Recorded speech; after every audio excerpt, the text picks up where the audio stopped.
প্রিয় ভিউয়ার বন্ধুগণ, আজকের আমলটি হচ্ছে,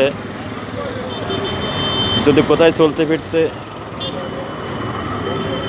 ভয়ঙ্কর বিষাক্ত সাপ দেখেন বা কুকুর দেখেন, যেটা আপনার ক্ষতি করতে পারে, তখনই আপনি কি করবেন? তখনই আপনার পাশে থেকে যদি মাটি পান, এক মুঠ মাটি নেবেন অথবা বালু নেবেন।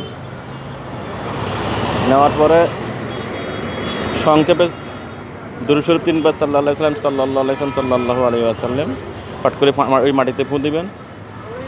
আর করবেন, সূরা তারিকের শেষ 3 আয়াত 3 বার পাঠ করবেন। 3 বার সর্বনিম্ন, উপরে 7 বার পাঠ করবেন। 7 বার পাঠ করে ওই মাটিতে ফুঁ দিবেন। বিসমিল্লাহির রহমানির রহিম।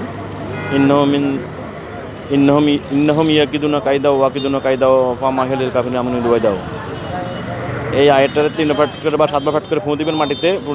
ফুঁ দিয়ে ওই সাপের দিকে নিক্ষেপ করবেন বা কুকুরের দিকে, পাগলা কুকুরের দিকে নিক্ষেপ করবেন। করলে সেই পিছনে চলে যেতে বাধ্য হবে, সে অন্ধ হয়ে যাবে, আপনাকে আর দেখবে না, অথবা পিছনে ফিরে চলে যাবে ইনশাআল্লাহ। তা পরীক্ষিত আমল, এই আমলটা করবেন।